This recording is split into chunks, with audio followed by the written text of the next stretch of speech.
Assalamualaikum warahmatullahi wabarakatuh. Nama saya Melia Aisti dari kelas 11 MIPA 2 SMAN 1 Karawang.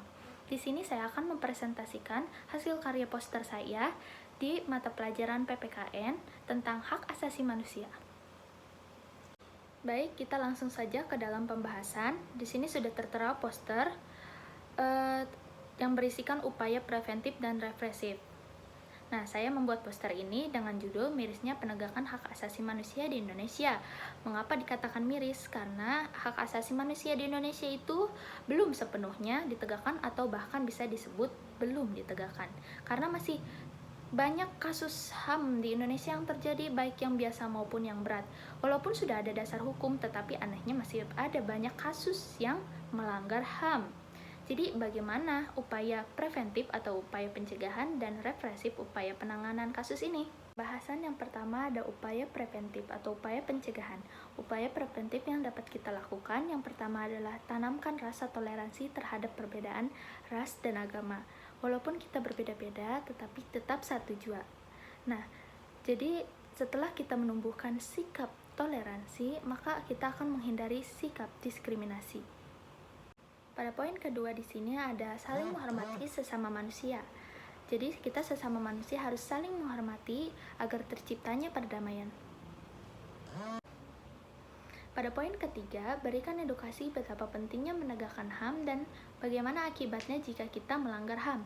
Nah, seperti contoh, jika tidak ada hak asasi manusia ini, maka kita tidak bisa mencapai aspek utama, yaitu kesejahteraan masyarakat, saling menghormati, menghargai satu sama lain, dan bagaimana akibatnya kita akan diperiksa oleh pada lembaga yang berwajib, dan kita akan diberi hukuman sesuai dengan undang-undang yang berlaku.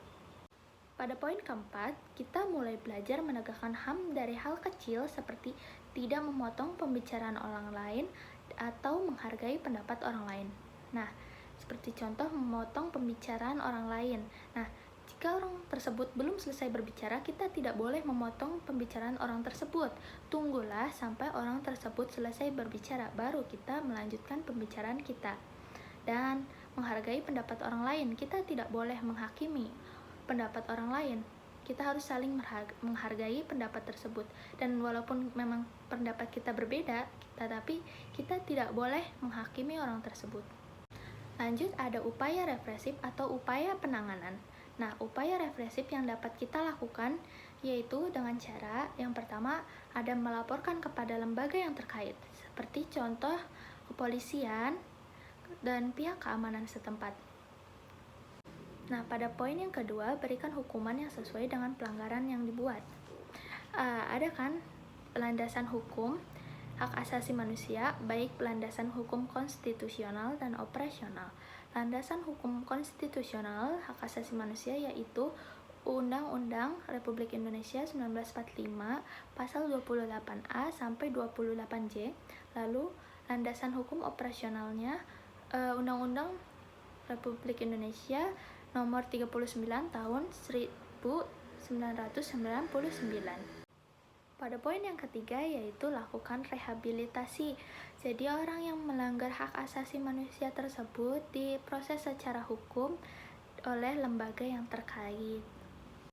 Nah, untuk poin keempat, memberikan edukasi betapa pentingnya menjaga HAM.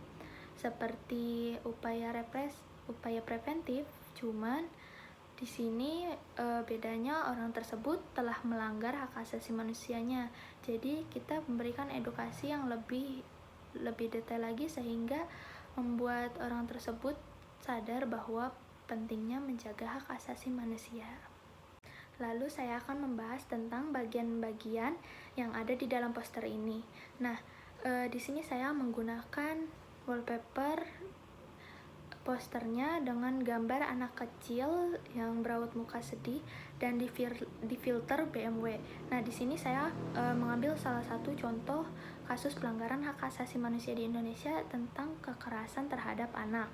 Nah, lalu di sini saya berikan sedikit penjelasan tentang dari judul tersebut yang ada gambar segitiga di sini menunjukkan bahwa keterangan dari judul tersebut. Dan di sini ada upaya preventif dan upaya represif yang sudah saya jelaskan tadi.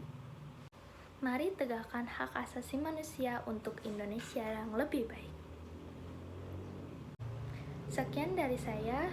Mohon maaf bila ada kesalahan kata-kata. Wabillahi taufiq wal hidayah. Wassalamualaikum warahmatullahi wabarakatuh.